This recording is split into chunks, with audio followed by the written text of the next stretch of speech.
बनारस का प्राचीन शहर मानो सांसें थामे खड़ा था। उसके दिल में एक राज धूप की तरह सुलग रहा था। गलियों के सायों में एक प्रेम कहानी, वर्जित और तीव्र, अपनी जगह बना रही थी।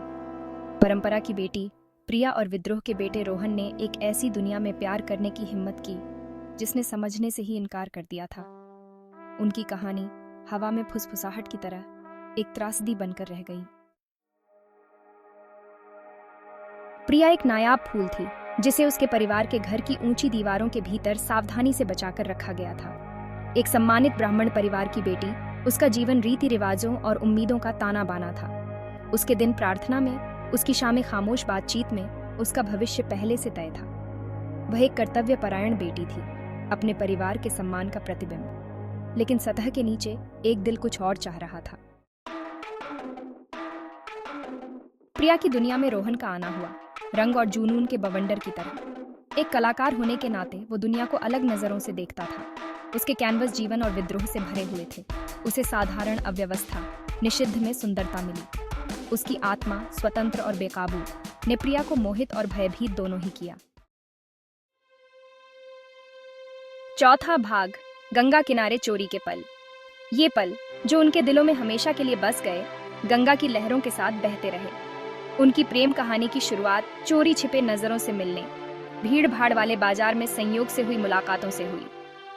हर मुलाकात में उनकी आंखों में एक नई चमक होती थी, एक नई उम्मीद। वे शाम ढलने पर मिलते थे। गंगा नदी उनके निषिद्ध प्रेम का मूक गवाह बनती थी। गंगा की शांत लहरें उनके दिलों की धड़कनों को सुनती थीं, और हर शाम वे एक दूसरे के और करीब आ जाते थे। वो उसे उसकी दुनिया के बाहर की दुनिया की कहानियां सुनाता था, और बदले में वो अपनी आत्मा की शांत तड़प को प्रकट करती थी। उनकी कहानियां, उनके सपने, सब कुछ गंगा की लहरों में घुल मिल जाते थे। उनका बंधन गोपनीयता में बना, हर चोरी के पल के साथ गहराता गया। हर चोरी का पल उनके प्रेम की एक नई परत जोड़ता गया, और गंगा की लहरें उनके प्रेम की साक्षी बनती रहीं।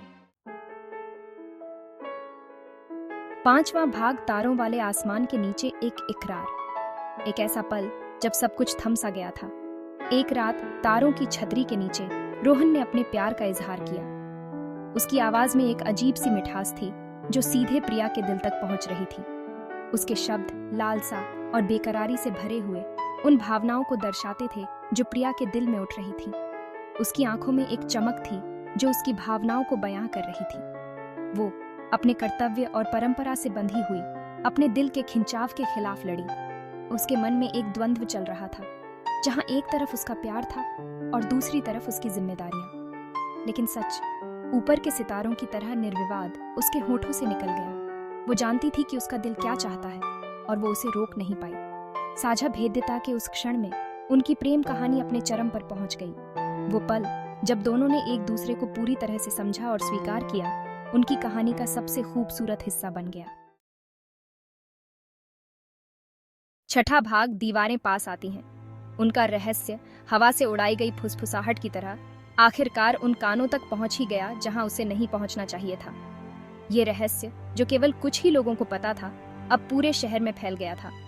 प्रिया का परिवार, जिसका मान सम्मान खराब हो गया था, ने तेज और क्रूर बल के साथ प्रतिक्रिया दी। उनके गुस्से की आग ने पूरे माहौल को और भी तनावपूर्ण बना दिया। परंपरा की दीवारें बंद हो गईं और समाज के नियमों ने उन्हें जकड़ लिया। दोनों प्रेमियों को अलग कर दिया। उनके बीच की दूरी अब केवल भौतिक नहीं थी, बल्कि भावनात्मक भी हो गई थी। रोहन, जिसे उपद्रवी करार दिया गया था, अब अकेला और पराया महसूस कर रहा था। को वाराणसी से निकाल दिया गया था और उसके दिल में एक गहरा घाव छोड़ दिया गया था। उसके प्यार को उनके परिवार की पवित्रता पर एक दाग माना जाता था। यह दाग जो कभी मिट नहीं सकता था, अब उनके जीवन का हिस्सा बन गया था।